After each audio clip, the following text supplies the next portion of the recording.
Okay, now we'd like to start the afternoon session. As a first session this afternoon in main hall is the title "A Navigatable OS Map of Canada Sooner Than You Think" by Frederic Julien and the Brian Liu and Martijn van Exel from Telenav. Welcome.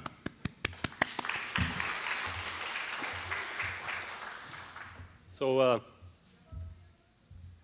Ganki deska? Oh, so it worked. So really happy to be here. So we'll cover today a presentation of Telenav's work in Canada. And I don't know if most of you are aware of Telenav. So we're a navigation company, almost 20 years old. Been obviously working with a lot of automotive partners and customers, and serving millions of drivers in many countries. So we have products with Toyota, which today uses, we're using OSM in the United States. And one of our products, which is a broad-end solution, so it's not embedded in the cars. And we do also have other OEM and GM and Ford. For these companies, we're still using commercial maps, but I just wanted to point that out. So for the agenda today, we want to cover a couple of things, share a little bit more about the way we are organized within Telenav to actually work on OpenStreetMap. So we have a mapping team. We're obviously going to share a lot around Canada, and so what we've done in the past year, improving the map with many of you. And lastly, we'll also cover a little bit of our learnings and insights, having worked with the community over the years, and also how we want to do more together and collaborate. So like many things in this world, it starts with people. And so this is a couple of pictures of our team. And so we have a team in Romania, and I can explain later why it's there. We have obviously some people in the US. We've done quite a few travels to Canada and collecting data. But we are about 50 people globally working on OSM within Telenav. And it's been a project that we've been working on for a few years now. So it hasn't, it didn't start even last year. It started many, many years ago. So to give you a sense, this is a little bit of abstract, but there is a method to this, at least for Telenav. And if you look on the left side, it starts with the OSM map. So this rich and actually high quality map that the community has built over the years. And so we take this map and we do a number of things. So right now our focus is primarily US and obviously Canada. And so we do a lot of testing, validation, and we'll share a little bit more about these enhancements that we perform. But then we push that out to a set of users, of drivers, of consumers. And there's a lot of value in that. And I hope that the OSM community realizes this, that when you have commercial entities taking OSM and sharing this via their product, it's actually exposing OSM to people who have no idea what OSM is. And there's some value to that because it, over time, hopefully converts these individuals into mappers, cartographers. And anybody with the geography degree will kind of understand why this is exciting, being almost like a universal human experience. And so we push that out via our products. And through that, we get insights because we see where people drive, how they drive. And so we take all of these insights and essentially intelligence from the products that we have out there with OpenStreetMap, and then make even further improvements to the map. And also share that back with the community. So that's why you have kind of this loop here, never-ending loop, by which we improve the map and obviously share all of these learnings and insight with the community. A little bit more detail. So again, we can share a little bit more of these things if you come and visit us at our booth.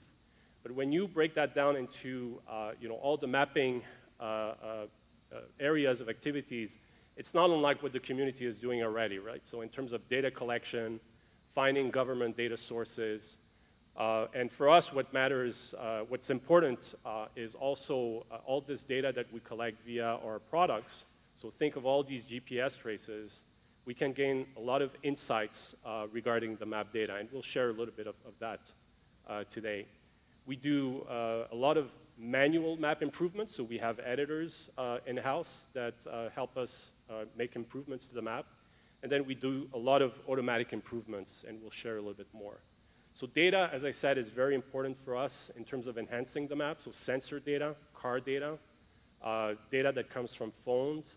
And so just to give you a kind of high-level view of what we do with this, so we're able to detect missing turn restrictions, incorrect one-ways, obviously missing roads whenever we see people driving. But underneath the GPS traces, we don't see any OSM roads. That's how we're also able to identify areas of improvements within the map. In terms of these automated improvements, again, a little bit more abstract or theoretical, but just to point out that there's a lot of enhancements we need to make for navigation products. So there are certain attributes that do not exist today in OSM. And so here, this is just an example where we attribute intersections as intersections the way we need to consume them and identify them within the map so that when, for example, we give guidance for a U-turn, we don't tell the person, do a left turn and do a left turn, but we say, hey, all these roads are part of the same intersection, so we have to give the guidance in terms of doing a U-turn. We do a lot of other things like way sectioning. So in OSM, you have long ways that are digitized by the community, so we have to break that down in smaller pieces so we can render, for example, traffic data in a better way. In the past year, and Brian will cover this, so we've done a lot of edits in Canada, but signpost information is another important attribute for guidance. So making sure that in the OSM data, there is a proper signpost information, almost as you would see on the sign itself, right? Because there are today navigation product on the market, and that's what our customers are expecting in terms of quality and completeness. So we got to make sure that's also present in the OSM map. And for those of you who are familiar with Telenav, so over the years we've actually built tools. Now we've had the benefit of having Martin, who I assume most of you know. And so Martin has developed this tool called Map Roulette. So that's one way where we've engaged with the community to improve the map. But we've also built other tools like OpenStreetCam, which is a mobile application where community members can collect street view images. And so again, at our booth, we can give you a little bit more information. And so all these images that you collect, drivers collect, we use to detect automatically missing signs in OSM, so turn restrictions, speed limits, highway exit signs, and obviously we share all of this content back with the community, either as raw data that you can all visualize within JAWSM, for example, or actual improvements that we will make to the OSM map. So our map editors will add these features, these corrections to the map. And Improve OSM is another platform to visualize more what we detect via the probe data. So I'll let Brian talk a little bit more about our work in Canada and what we did, and Martin will follow up. Hello, konnichiwa. So since we are a navigation company, there are a lot of different types of road mapping features that we need in order for the navigation software to be usable for the drivers. So a lot of these different types of roads, we have to collect the number of all the navigable roads, speed limits, turn restrictions, toll roads, and for display we have we try to build up the 2D building footprints. I mean, that's not in our navigation devices now, but that's something that we want to grow. So this table is just a list of it, and on the right side you see the ADAS data. That's something that we're planning to collect more of. And here it's the metrics for Canada that we had internally. So how did we come up with these numbers? We looked at the government data to see, like in the different cities in Canada, first by focusing on the 5 major cities in Canada, such as Toronto, Montreal, Vancouver, Ottawa, and Calgary. And from there, once we built a good foundation for those 5 cities, we expanded to the rest of the country for Canada. And we looked at the metro areas for these cities, and we made an estimate of the number of roads that are available in OSM versus what we think are available in the real world. And based on that, we were able to create these targets. And as you can see, for most of these metrics, we were pretty close to our goal already, thanks to the community. From the start, we're very close to the goal, to our goal from the start, and we continue to add more features onto Canada. And one thing to note is the turn restriction. When we started back in September, the numbers were very low. I believe it was about in the low thousands, and now we have over 50,000 turn restrictions throughout Canada. So this slide is kind of similar to the last slide, and the percentage shows the number of contributions that we have made in the past year. So for road geometry, we've added about 17, 18% of what we have now in OSM in Canada. And you can see for turn restrictions, we've added almost 94% of turn restrictions to Canada. And so how do we do that? One very useful tool is that we created is the OpenStreetCam tool. It's supposed to be a video playing here. It's probably not showing in this presentation mode.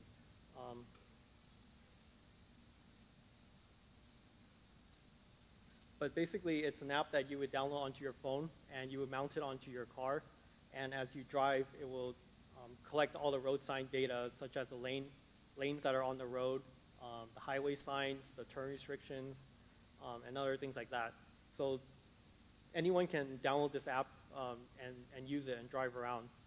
If you visit our booth, we have on the Mac monitor, we have a screen of right now it's like just anywhere in the world you can pan around and see that where the road coverages are for what we have right now in OpenStreetCam.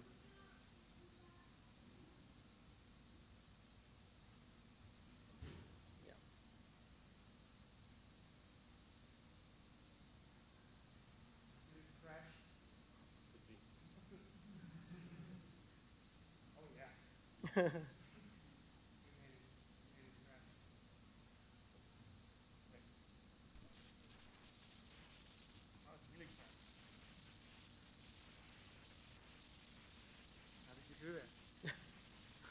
I guess it started by the video not playing.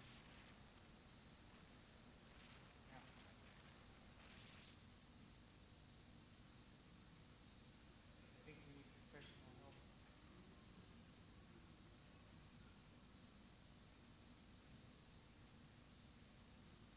Wow.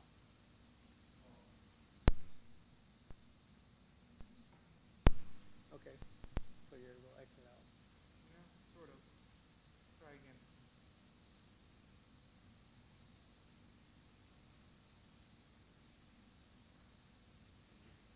I want you to know that we did test this.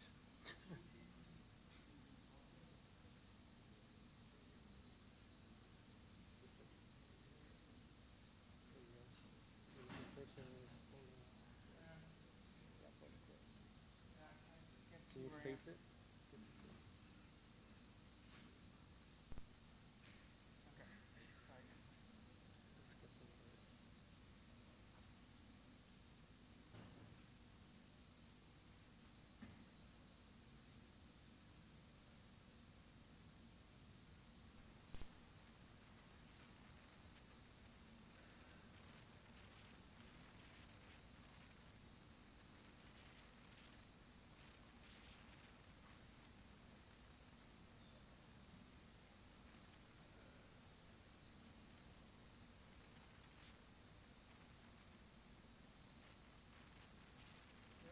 Okay, so now it plays.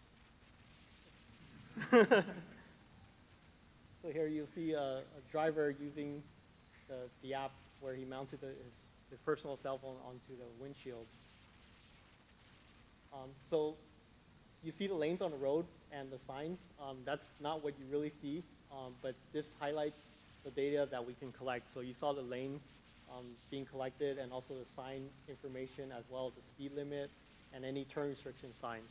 So we can collect this in real time based on your vehicle's location. And you'll see on the right the vehicle position and then like a dot for each location where they're driving. And then the little the 4 square icons on the right are the sign information. And so based on that, we're able to add highway signs, lanes, turn restrictions, one-way roads, if there are any, to help us create a better, higher quality map.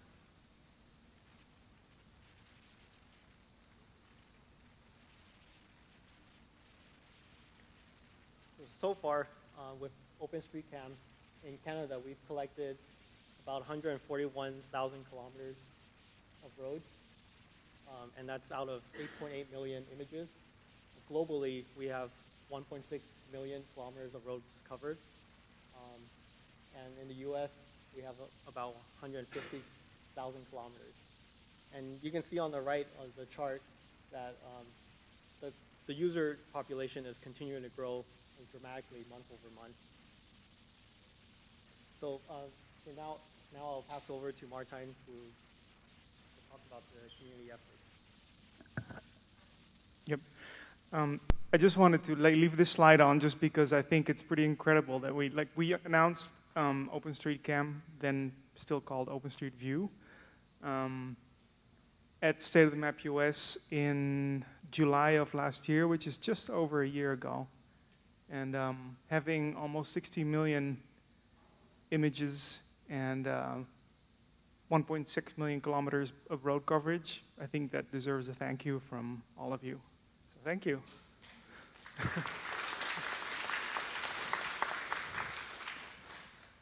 So like Frederic and Brian hinted at, we started building our own mapping team in about 2 years ago. We hired our first 2 map analysts, as we call them, mappers basically, who work day in, day out to improve the map. And now we've grown to a team of almost 30 people. And that's been a pretty fast growth. And we've learned a lot of things. And a lot of these things we learned during our efforts to build up Canada. So here's a few of the comments that we got from the community while we were editing the map. Please revert and stop vandalizing the map, especially for areas that you don't have any personal knowledge of. You're doing things wrong all over Calgary. Doing things wrong, doing things wrong, doing things wrong. And that hurts, of course. That's not nice to hear. And we did do things wrong. And, but we also learned a lot of things by doing things wrong, and we listened to every single comment that we got, and we made everything that we did wrong right. One example that I could mention, if I have I have a couple of minutes. One example that I could mention is that we added some term restrictions that were kind of debatable. You could say these are not signposted, and they might not really be turn restrictions. There were some other examples. Street naming that was not completely right, and the local community knew better than we did, and obviously that's very often the case. So we learned some valuable lessons, and I'll summarize a few of them. What we're doing now, much better than we did when we started in Canada, is telling people what we were planning in advance. We now allow much more time to let discussions around tagging and how we should do things run its course with the community. So at the beginning we were a little bit rushed, and sometimes we did not do as good a job explaining exactly what we're going to do. We put much more time into researching in advance, both on the OSM wiki, but also external data sources. What are the mapping practices? Look at what already exists in OSM. And we document a lot of this stuff, both on the OSM wiki and also on our internal documentation that we're looking to open up more. We're also much less afraid to just kind of stop and step back and see, like, how are we doing, and what could we do better in this particular case. we also learned to kind of focus more on quality and a little less on quantity, which at first, like, yeah, you're eager to ramp up, and we hire all these people, and we can do a lot of things, but you quickly realize that there's a lot of value in quality over just quantity of editing. And finally, we also spend a lot of time on training, also on the community side of things. We have a week-long training program for all of our new map analysts, and I spend some time with each of them to talk about OSM community and how people talk to each other and where the mailing lists are and all these things. And we've had some discussions with, for example, the Mapbox data team as well, on how we can coordinate some of these things a little bit more. So I'm very hopeful that we. That was my timer. I'm very hopeful that we can do more things together in the future. So to round this out, to come back to where we started, this is what it's all about, right? This is what we get into. We get Scout into cars in Canada. This model year is what it's called, like model year 18. This is cars that's being sold right now that have OSM in them. Well, not in them. They load OSM into them on the screen in the car, as you see it right here. And this is how Toyota kind of sells it. The top feature there is a turn-by-turn directions, which is the one that's the OSM logo is not what they display. Unfortunately, they're not always as of course we do the attribution, but they don't explicitly mention OpenStreetMap in their marketing materials. But we do, of course. So there it is. So this is what we're doing it all for, like what the entire community and our own internal team has worked so hard on to bring OSM to cars first in the US and now in Canada. And yeah, where next really? It's up to us, but we'll be relying on our very valuable collaboration with the community that we've had for years now to take OSM to new countries, new worlds, and new places. So thank you very much, and thank you on behalf of all of us for letting us update you all, and we wish you all a great conference, and we are having a lot of fun here. So thanks.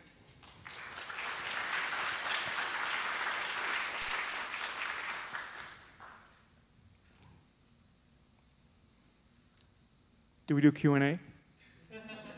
I'm happy to. Who has questions?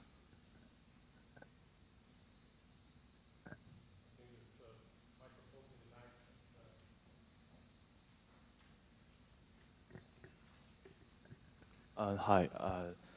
I noticed that you mentioned you use image on the roadside image as well as GPS prop data to add tags or do some enhancement of the OSM data. But when you do the image processing, the accuracy cannot be like 100%, right? And when you look at GPS prop data, it has noises. And as you mentioned, you may see sometimes you'll receive the comments like things go wrong. I mean, how you handle that? And do you have like a standard operation process for that? Thanks. I can try and take that. Well, a lot of it is to do with quantity, right? Well, if you have one pass of over a certain road, that's nice.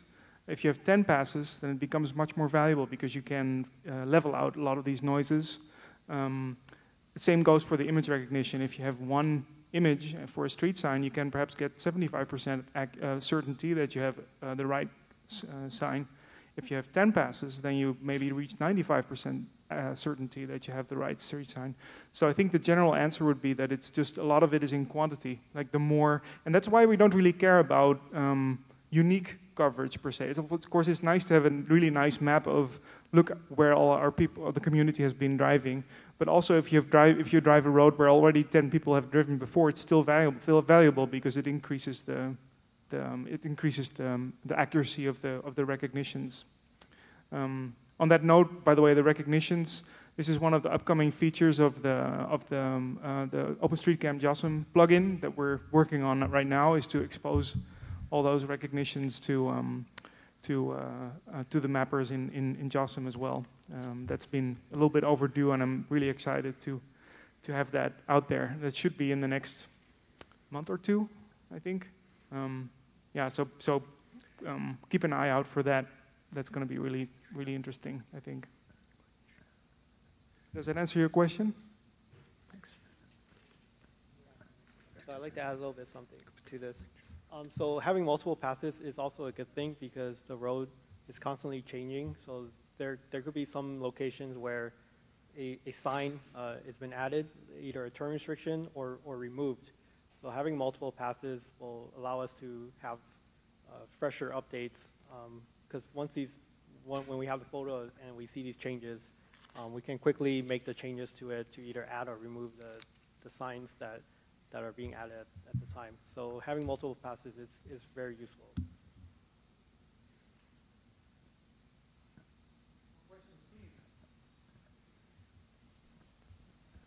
Hi. One of your learning points was allow plenty of time for discussions. I was wondering to what extent you found you're able to make those discussions constructive, because a lot of the time when people OSM and other communities have discussions around proposals, it's all often very negative. You know, my way is right, and wrong, go away, please. And it all ends up being very negative. So I'm wondering to what extent you've overcome that. Yeah, that's a good point. I think discussion is a super hard thing to manage well. I think what's helped us is to be very specific about what you're asking. So if we want, so not to ask, so for example, you could have a very broad discussion and say like, well, how should we map turn restrictions? And there's going to be 15 different opinions, 30 different opinions, maybe 100 different opinions. And everybody wants to have their opinion heard, and that's how open communities work, and that's great. But if you want to get something, bring something to a close, then you make the question much more specific. You ask, well, here's this particular turn restriction. Should we map it this way or should we map it that way? And then my experience has been that then you get a much more focused and to the point answers, and people are. I think my anecdotal experience has been that it's much more gratifying for everyone involved to discuss something small and have an outcome rather than discuss something huge and just have diverging opinions.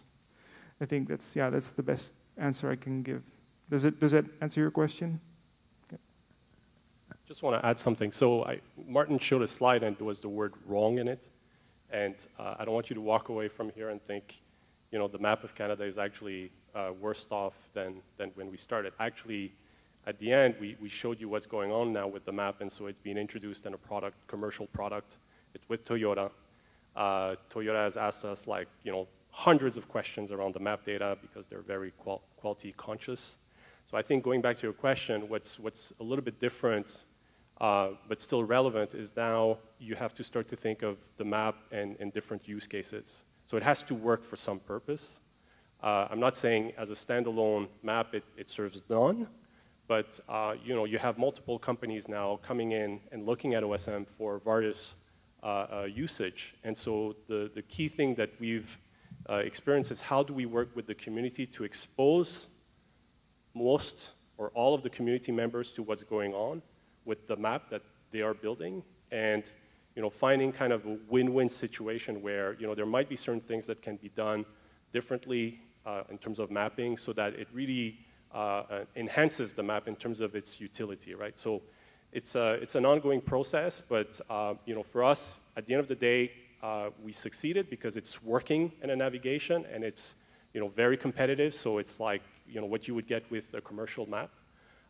And you know, I think we've learned a lot, and as we continue to expand our product coverage, still with OpenStreetMap, this is where we want to actually be proactive, something that Martin mentioned. So let's be proactive, tell the community this is what we're doing, planning to do. These are the challenges we see in terms of these different use cases for navigation. And so how do we work together? And I would hope the community sees this as a positive, call it evolution, right? Because, you know, the way I think about it is that the more the map gets used, the better, right? Because you have more people finding out about OSM. Hopefully they become mappers themselves. And so at the end of the day, I don't think that's something negative. Now, like any changes, there's always a little bit of hurdles along the way, but I think we can work through these. And at least for our experience in Canada, as much as there were some challenges, especially at the start, I think we manage that, and you know, we have a good relationship with the community because we're part of the community. In fact, it is time to the sessions. If you have further questions, please ask for the outside of the stage. Thank you very much.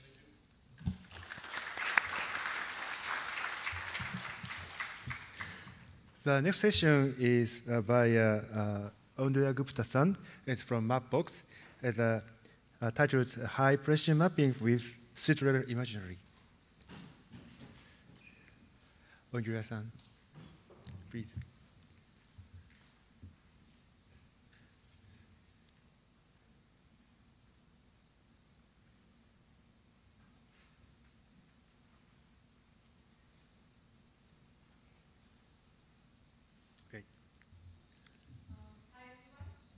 Hi.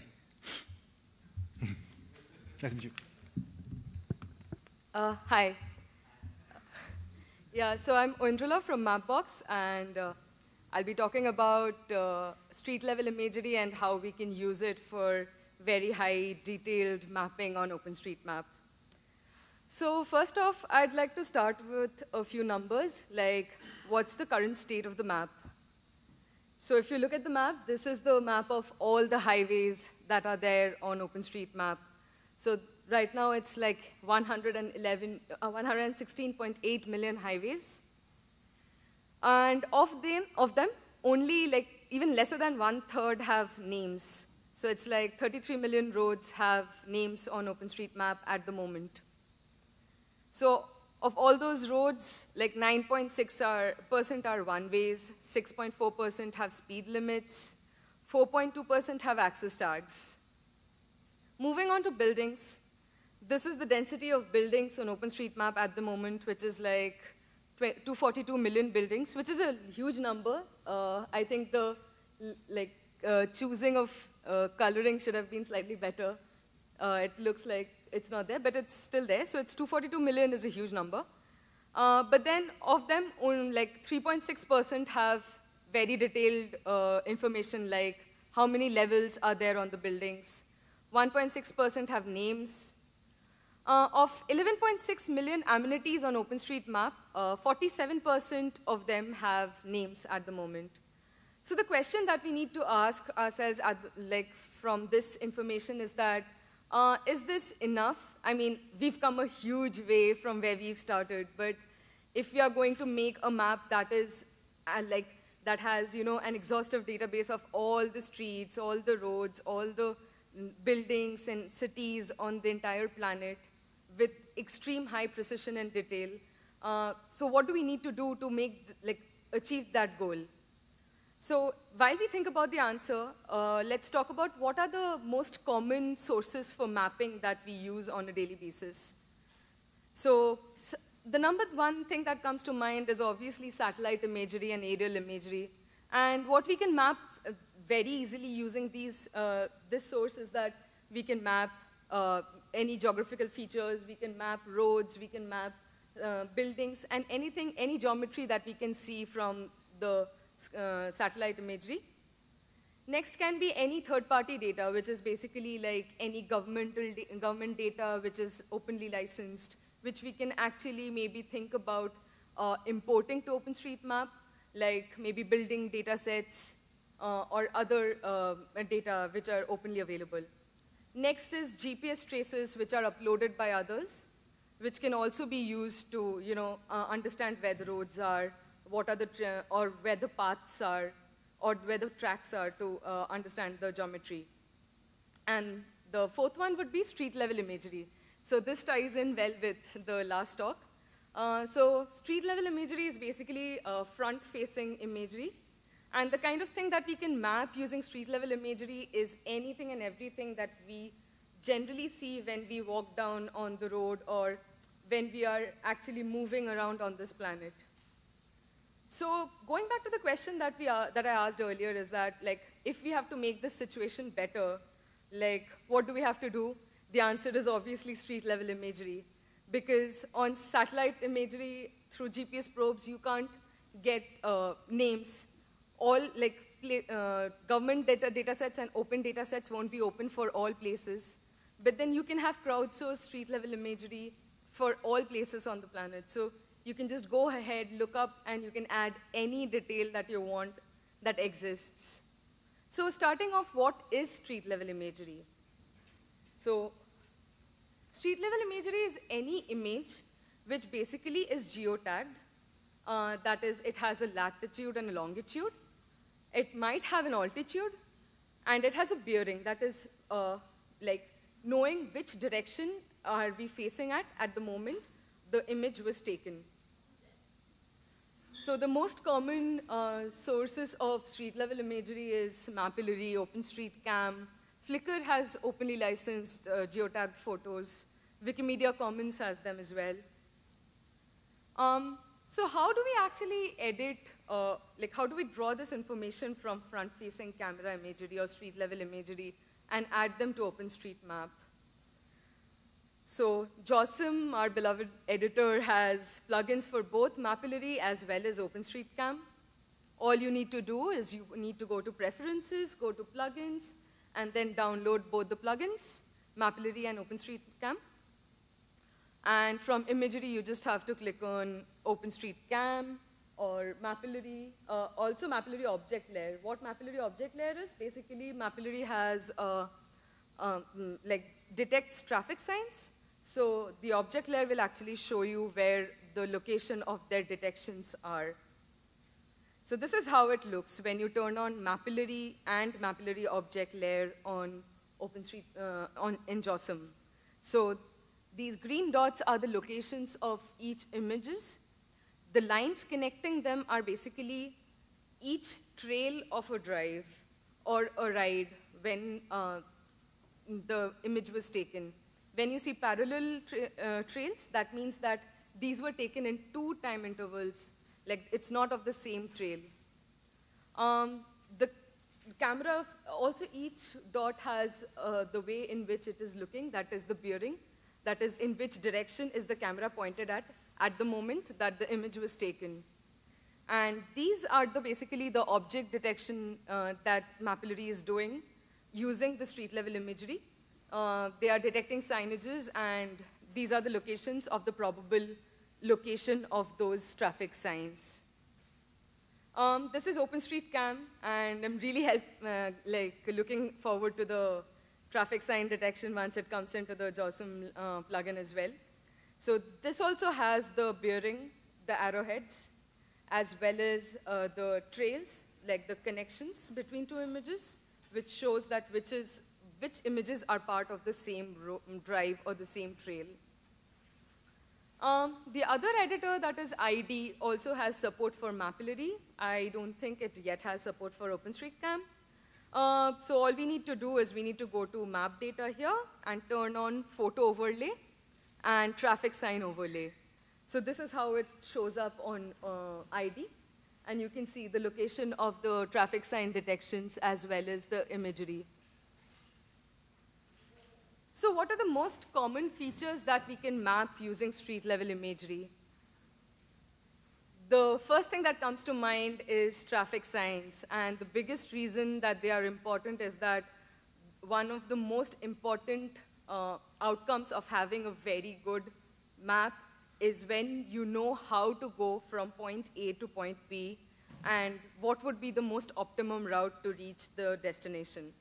So in order for us to actually know the answer to that question, we need to have, the map needs to know where exactly all the traffic signs are, where restrictions are, which are the roads that we can use, which turns can we take, which turns do we need to avoid, which roads are actually one-ways.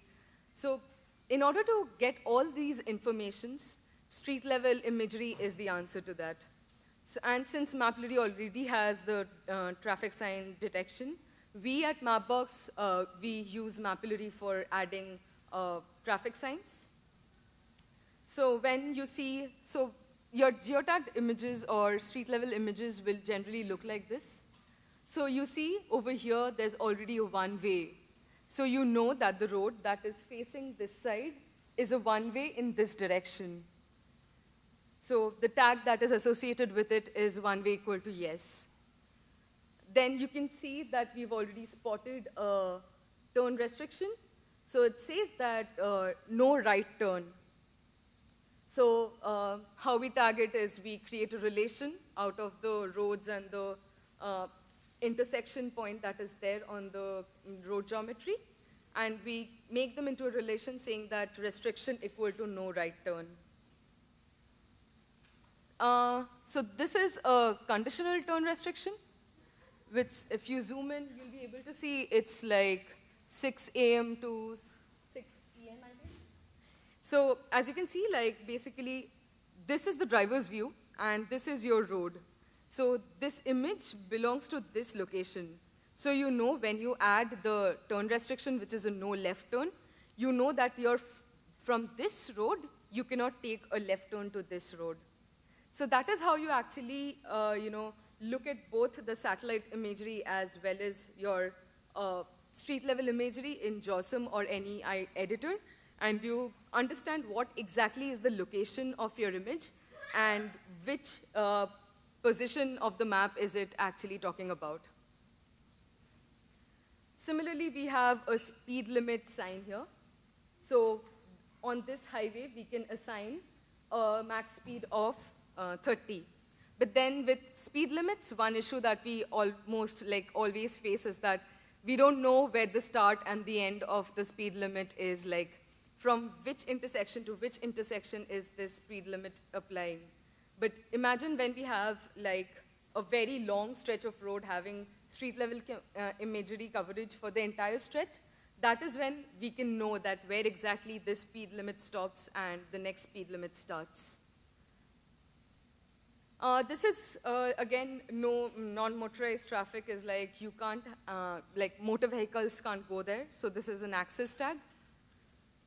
Then mapping traffic signals, which is extremely important for navigation because we need to know where traffic signals are. That sort of adds to correct routing. These are exit and destination signs, which you can see on the image. This is extremely important for basically what we call as guidance. So if you talk about navigation, navigation has two parts. One is routing, which is like calculating the route between, the optimum route between point A to point B. And then the guidance would be the basically turn-by-turn navigation guidance system, which will actually take you there. And that is where these exits come into play, your road names come into play, because when I was talking about only 1/3 of streets have names, when you're trying to route on a road and you don't know the name of the road, like your navigation system fails to tell you. It just tells you to take a right turn, but then you cannot be sure if this is the right road you're taking a right to. This is how we tag destinations. Next comes points of interest. So when you have street level imagery, it captures everything that it sees on the roads, right? So it will also capture anything like shop names, school names, parks, college names, university names, hotels, tiny coffee shops, and anything and everything, like even maybe some restrooms, and anything that you can see on the road. So points of interest are something that, like looking from the satellite imagery, you can say that, this building exists, or there's a geometry that looks like a building. But you can't be sure that whether that is a point of interest, whether that is some kind of an amenity that people can use. So that is where the street level imagery comes in. Then you can add extremely crazy building details like how many levels of buildings does this building have? Even maybe like map indoors of buildings using front-facing camera imagery. Like when you look at this image, you can see that you can say that there are 3 levels. So that is how we generally, we can use front-facing camera imagery or street-level imagery. How we generally do it on a daily basis at Mapbox is, firstly, the most important thing that we use it for is because we want our directions API and we want OpenStreetMap to be completely navigable, our main focus is making OpenStreetMap, adding navigational assets to OpenStreetMap. This includes all navigational assets like turn restrictions, stop signs, traffic signals, one-way roads, and then also guidance features like exit and destinations, turn lanes. So what we use is this OSM navigation map. You can find this here on this link. So what we did is that we were trying to make sure that we have all the turn restrictions that are there in SF. But then what we were facing is that we are constantly going through the same places over and over again. So we wanted to make sure, we wanted to make an interface where we can actually go and say, you know, this detection from Mapillary has been already verified, and this has been found to be correct or incorrect, or whether this has been added to the map already or not. So what we did is that we built this OSM navigation map using the Mapillary traffic sign detection API. And we were querying for all the traffic sign detections. And this is showing right now only turn restrictions, I think. Excuse me.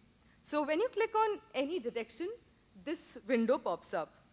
So it will tell you what exactly is the detection. So this is basically a no U-turn detection. So when you click on edit map, either your, it directly opens up an ID. If you have your JOSM open, it also downloads the layer to JOSM. So you can go there and check the geometry, check the places, and you can directly say whether this is actually a valid detection and whether this has already been added to OpenStreetMap or not. So you can see, like over here, you can already see the image. So if this is, so what redundant means is that, say it says that no left turn, but then this road is already marked as a one-way which is facing this side. So there's no meaning in adding data which becomes redundant. So that is when we mark this as redundant. If we think that the data is, the detection is invalid, then we mark it as invalid. And if we think that, just by looking at the image, we are not able to deduce whether we can add this turn restriction to OpenStreetMap or not, then we rely on the local community, and what we do is we click on the note button, which automatically helps us in creating a note, which will actually be like, can you please help us verify whether this is a valid turn restriction or not? So this has been very helpful for us and very instrumental in actually covering chunks of areas which we wanted to cover for our navigational asset mapping. We have done this for turn restrictions, we have done this for traffic signals, we have done this for stop signs, all using the Mapillary sign detection API. After navigational mapping comes for us is verifying user feedbacks. So Mapbox users have this option of actually sending feedback to us, saying that, this name of the road should be this, or maybe this information is incorrect, or the school is correctly named as certain.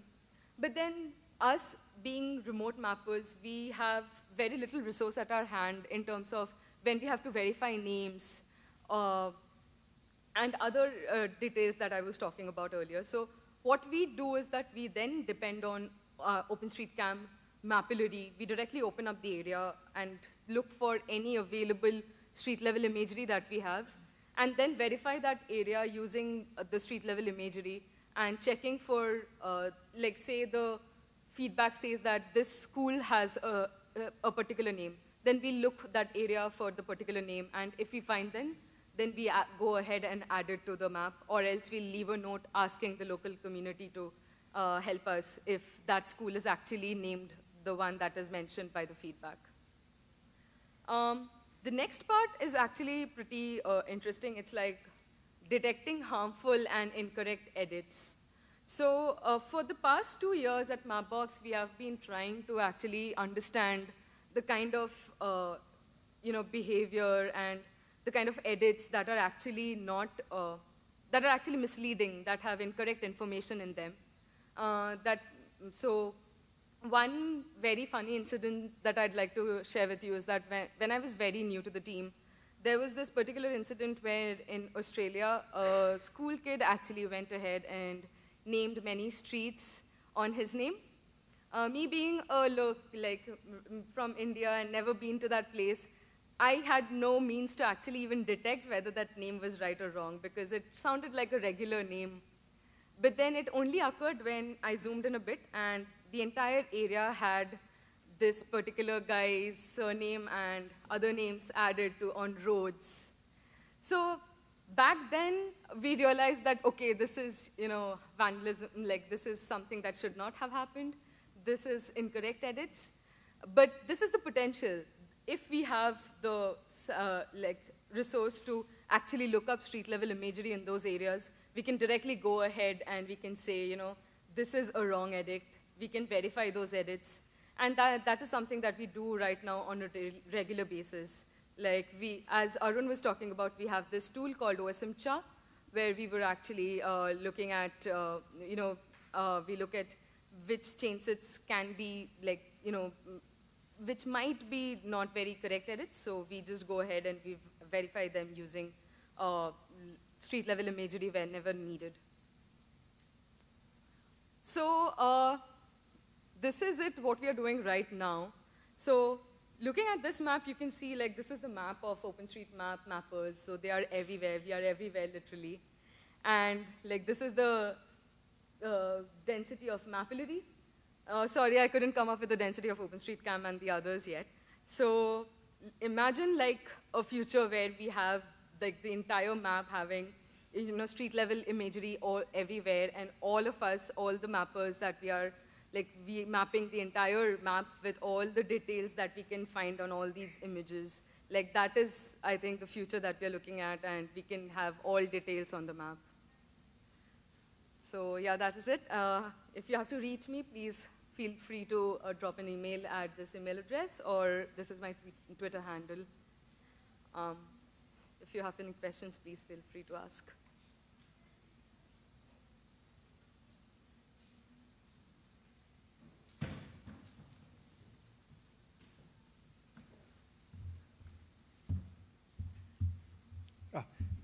Questions from the upper side.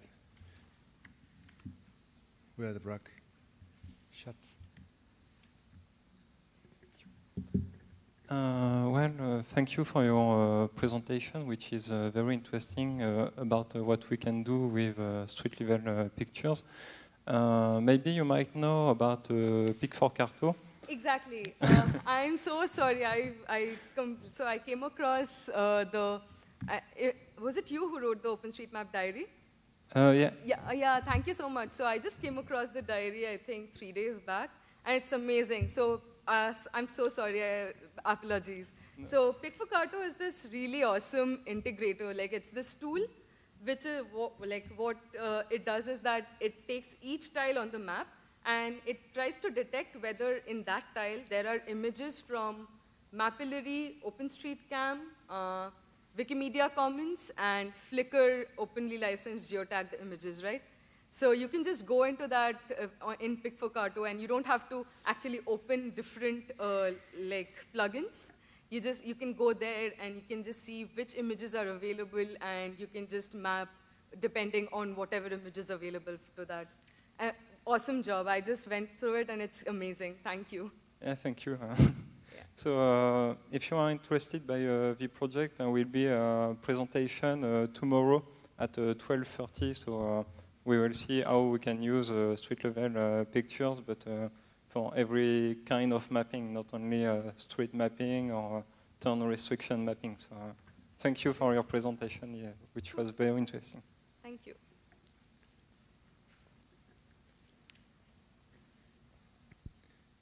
Other questions? Manaka.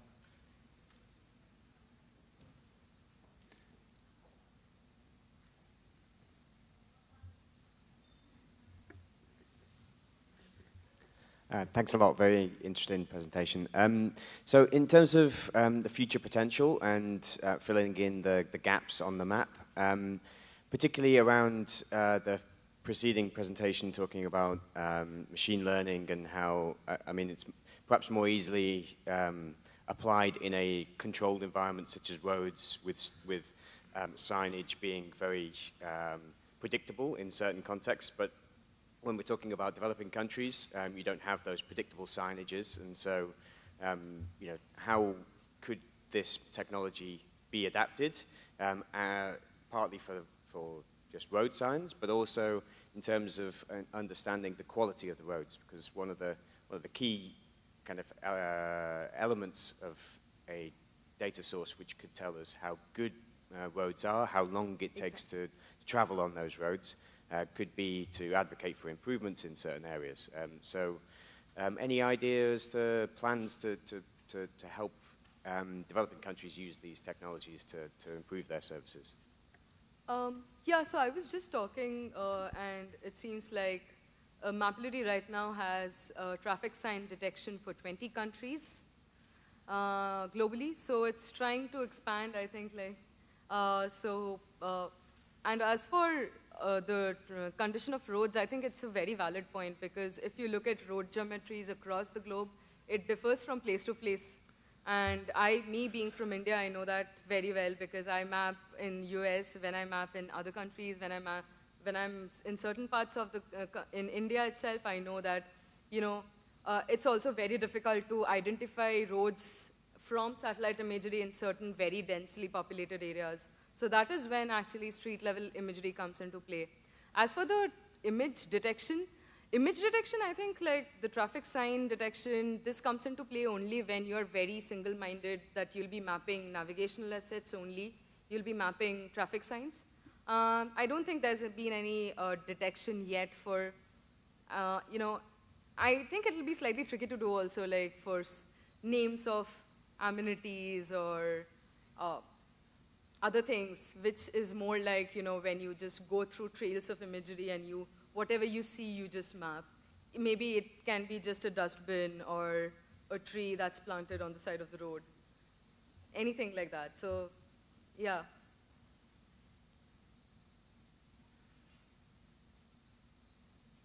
Any other questions?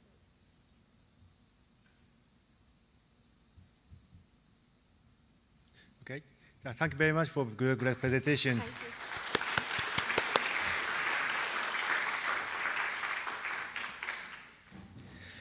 And next is a session titled Jungle Bus Public Transport Network Mapping Made Easy, presented by Florian Lainez, OpenStreetMap France. Welcome. And the room one, the presentation is Totsukawa after the heavy rainfall disaster. That's the room one session.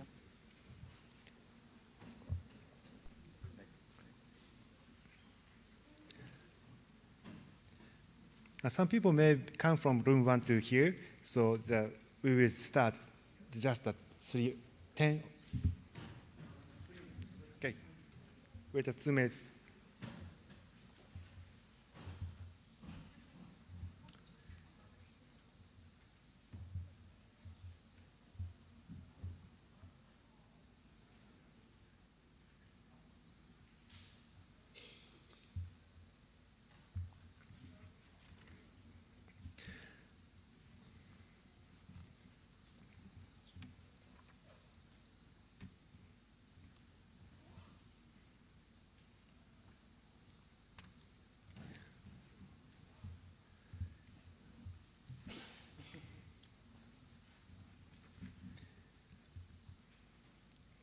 Are you guys sleepy yet? Nap time.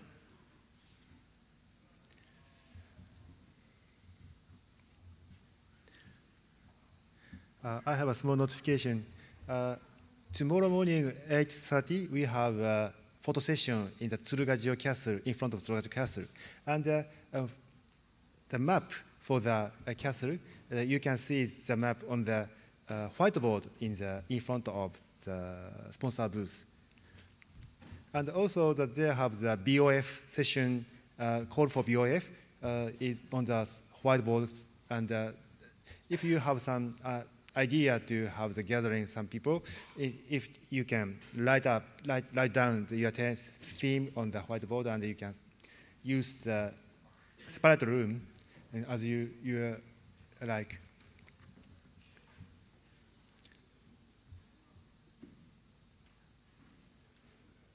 ルーム1から大体来たみたいですね。It's okay. The people come here from room 1. Let's start.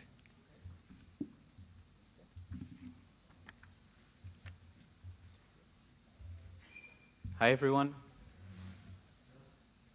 Let's start by a quick question. Out of 10 cities which have a transportation network, how many do you think don't have an official map? Say a number. 9? 9, that's a lot. 7? Yeah? All right? Well, almost. Yeah, almost. So it's about 60% of the cities in the world that don't have any public transport map. And we really want to change that. This is what the Jungle Bus project is about, and this is what we want to achieve. So today, OpenStreetMap is based on two main pillars that are the tools and the people. We want to improve the tools by making them simpler, and leverage the local community. I'm going to talk to you about the French garden. So we fly from France. In France, we love gardens, and we make beautiful gardens, like this one, the one in Versailles. This is beautiful, but this is very complex. Sometimes you can't even find your way in it, or you can't even enter the garden. And this is what transport mapping in OpenStreetMap is about right now. This is complex. So from this French garden, we would like to switch to a Zen garden, much simpler, and we hide the complexity, but it's still beautiful. So my first French garden I want to talk about will be the layer, the transport layer we have currently. This is a generic one, so it displays generic data.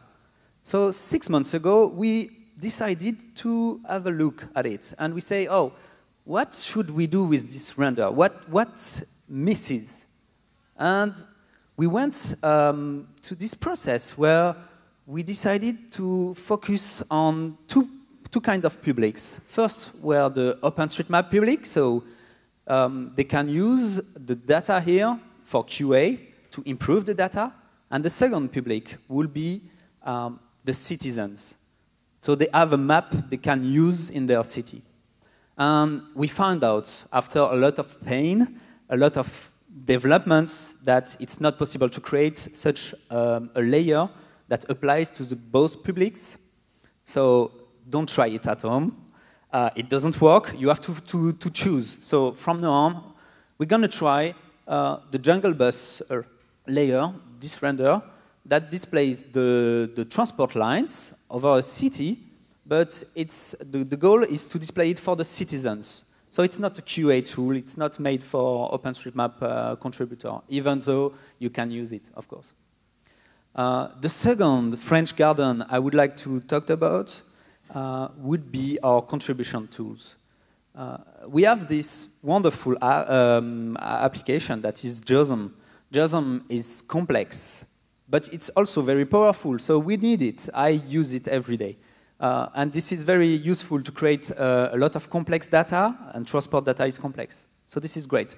But we also need the Zen garden, and this is why we developed the Jungle Bus mobile app.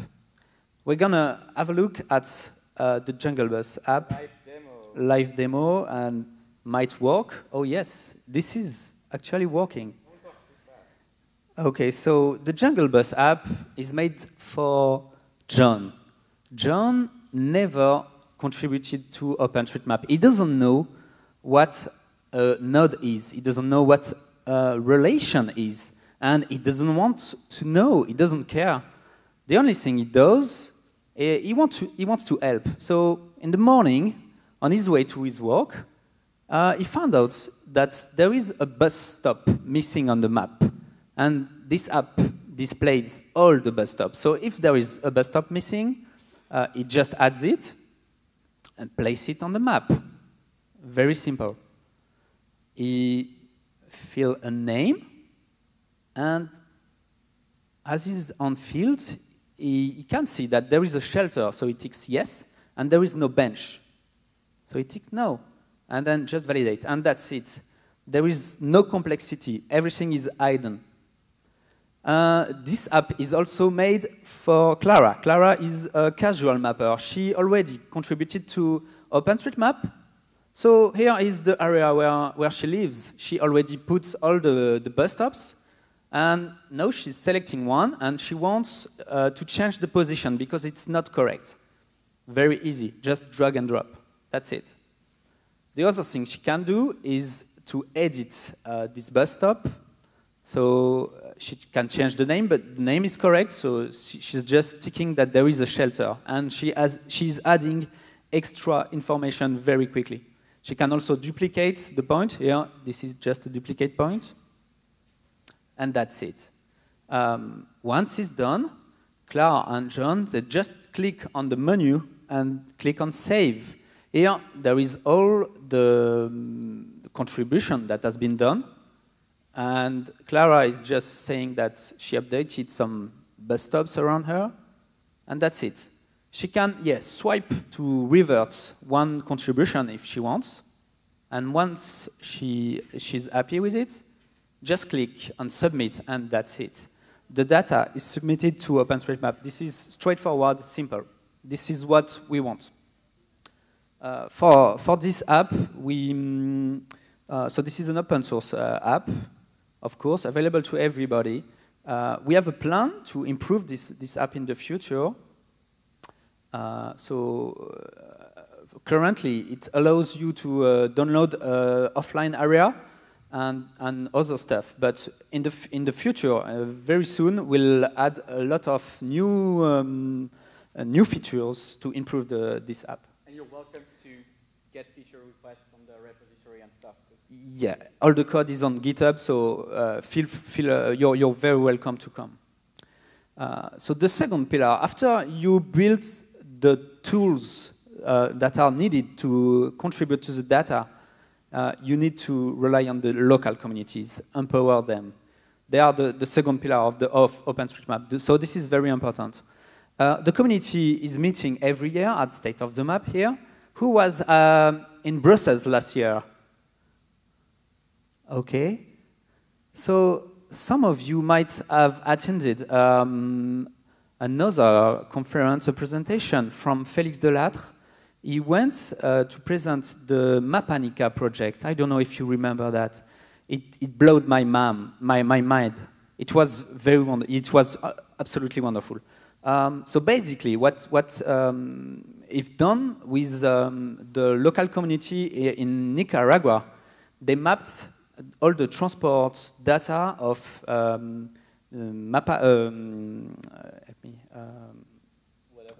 whatever. Yes, okay. So in Nicaragua, there is Managua, sorry, the capital of Nicaragua. They mapped all the transport lines there, and they printed it in 4,000 times. So it was successful. And when I was in Brussels, I come back to France and I was like, this is something I want to do in my local community. So I started with this jungle bus with a team to focus on Paris. So have you guys been to Paris? You know, the city of love, the city of La Défense, of the Eiffel Tower, but also, if you have been there, you might know Châtelet-Les Halles.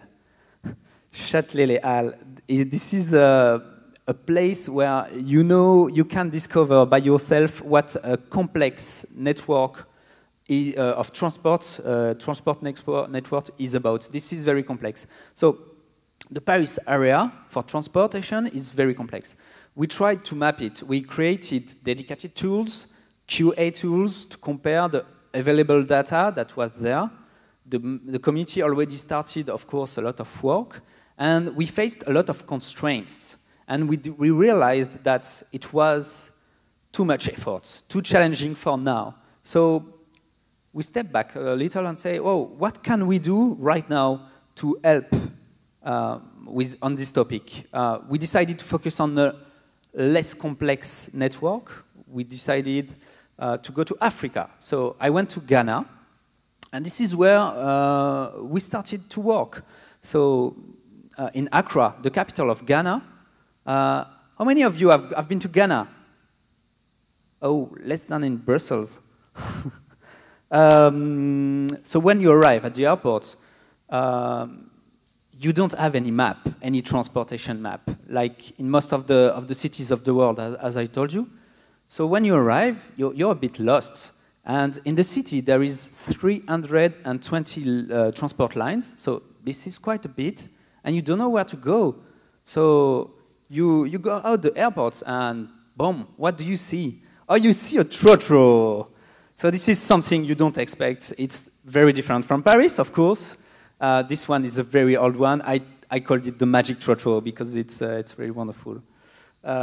So we started to map the trotro lines. This is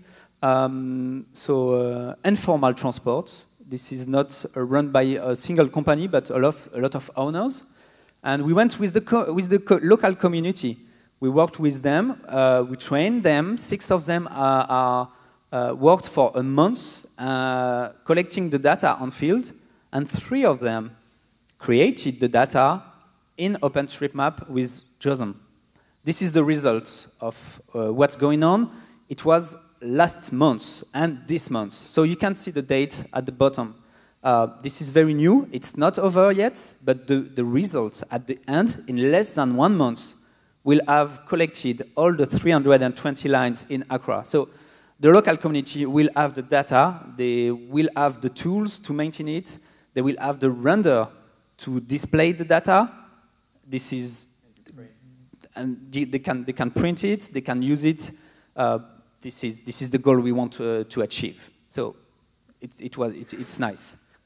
In the future, we want to organize more events, create new tools, and leverage more communities, local communities. So if you guys have willing to map your bus transport map, transport networks in OpenStreetMap, and I've seen this morning that some of you want, some did in India, and some want to do it in Albania and other countries, you're welcome. Come to us, talk to us, and we'll provide support.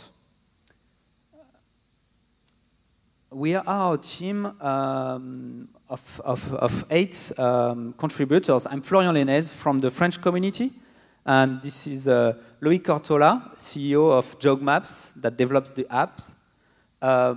We are a small family, but we would like to grow. So if you want to join the movement, feel free to come. Last month, we successfully finished a crowdfunding campaign.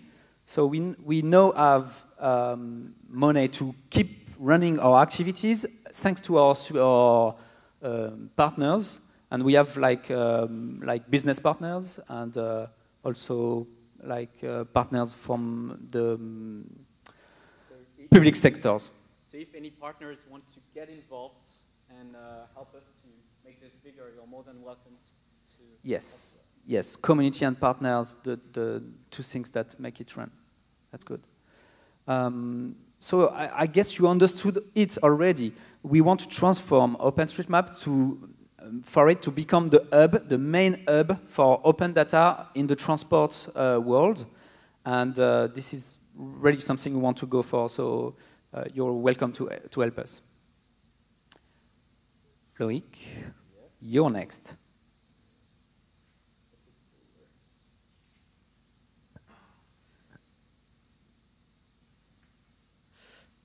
We wanted to leave you with a special thought. So I know it's a bit sentence like the rise and fall and OSM, but let me give you some data. We looked at the data from the OpenStreetMap wiki, and in 2012, there was 1 million subscribed users and about 20K monthly active users. 2017, it's up to 4 million and 55K. Now, the big question is, what is it going to be in 2022? And I guess that's part of the reason we're all here today. But also, and more importantly, how long can we keep this up? how long, when is OpenStreetMap going to reach a kind of bottleneck, a kind of ceiling? And what can we do to break this ceiling and go further? So basically, today, what OpenStreetMap does mostly is we build communities. We make them enter the OpenStreetMap world. We train them to the tools, to the ecosystem, and we help them to get to know this and actually contribute to the system. And the way the community has been expanding for now is to replicate this process in different cities, in different countries, and do this over and over again. At some point, maybe this is not going to be enough. So I wanted to play a little game with you, because I know like we're all tired. And imagine the year is 2022, all right? It's 5 years from now. And as you know, in 2022, Facebook, the very famous social network, has launched the first ear implant. That's called EarU. And 80% of the kids and millennials have it. Phones, if you still got an Android phone in 2022, dude, you're out. It's legacy. And Maps usage, mostly for the grand public, it's just voice guidance, augmented reality through your new lenses and optical augmented reality glasses. So at this point, is OpenStreetMap ready for that kind of thing? Why don't we change the game? Because what we've been doing until now, until today, is we bring people to OpenStreetMap. Isn't there another way?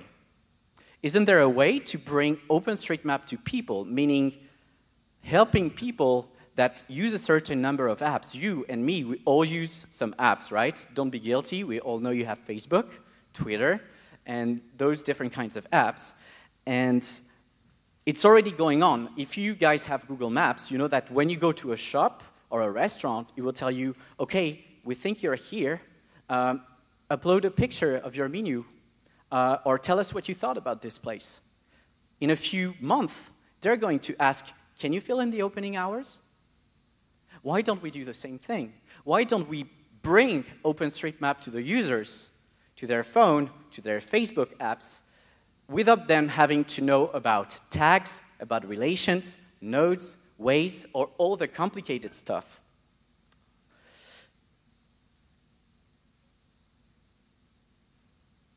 And so although this is something we could do tomorrow, Florian has played with something that's called chatbots, and he's already doing it. Like, there is a way for us to reach a new kind of audience. There is a way for OpenStreetMap to reach new kinds of mappers. And I'm not talking 5 million, I'm not talking 10 million users, I'm talking 900 million users. Every single person who has a common app, a social network installed on their phone.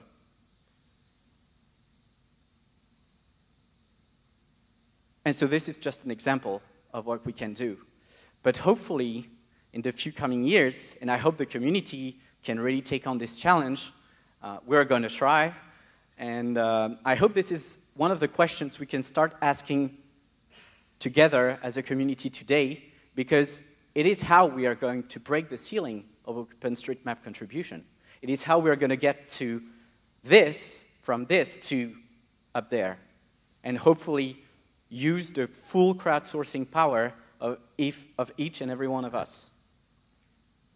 So let's talk about it. Thank you for your attention, and we're ready for questions, I guess.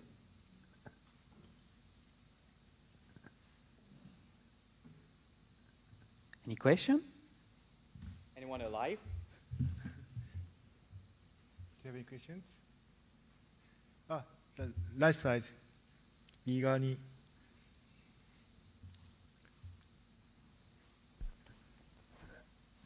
Thank you. My name is Stefan Keller. I just wanted to know what's the relationship to the OpenStreetMap contributor mapping tool?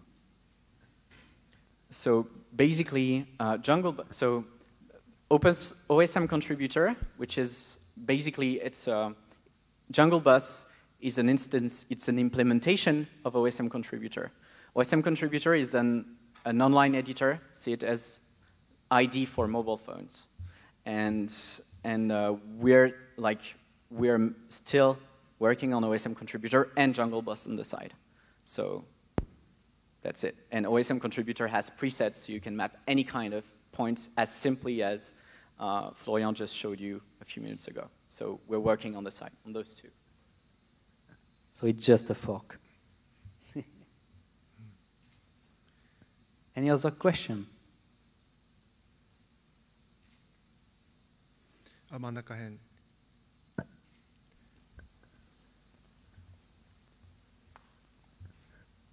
Hi, Maurizio Napolitano from Italy. Two questions, but very easy. The first is, how you calculate 60% of the city where you find the data about this? And the second, there is, do you plan some related GTFS format made by Google? Because I think Google Transit now is more than 60% of city, and a lot of organizations now open the data about the transport, and there is always the problem to import, okay, license problem, but the other problem is there is a huge data confused inside. And the last is how you think about the update of the timetable for each stop. So Google doesn't have that much information. Just about the standard, GTFS. GTFS, Google Transit File System, I guess. It's an open standard, but it's not just for the bus station. It's also for time schedules, for routes and things like this. And this is something we have not implemented yet in Jungle Bus, because, yeah, it's just about seeing where you're going for now, not when or how frequently. That said, there is a project called OSM2GTFS that does what it does, and also a mobile app called Transport R, that is useful for public, for like passengers' information that is based on OpenStreetMap data. So the next step after we created the data, of course, will be to display it to the users in a friendly way. So yes, we have planned. We don't do it ourselves, but we are connected to the people that do it. So about the data, no, a lot of cities in the world don't have what we think is a basic service, like a public a transportation map. This is very rare in some areas. And for example, in Ghana, we are making the first one of the country. And in the Mapanica project, did the first one of Central America. So most of the world, they don't have such tools. So no, I think there is really a space for us, for the OpenStreetMap community, to create new services, not only the data, but the new services for the citizens that just don't exist for now. Yep. And if you guys want to work in your own city, advice maybe, work with the local transportation authority and of course the local OpenStreetMap community. These are the two main pillars. Right? Any other question?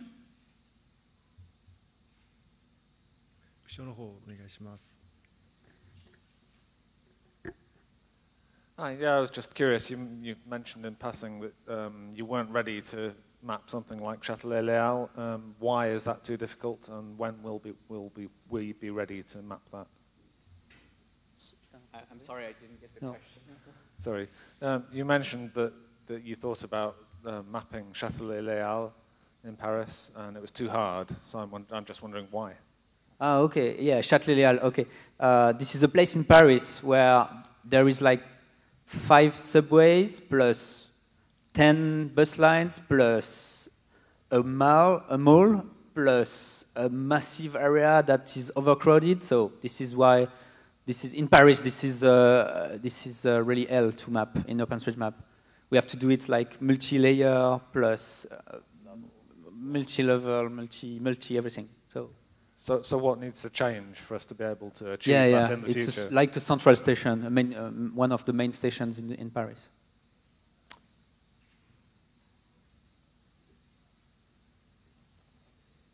Thank you very much. We remain available if you want to talk about your local projects in transport. Thank you very much.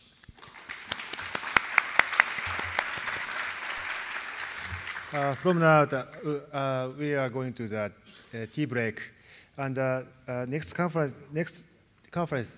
start at 4:10. Thank you very much.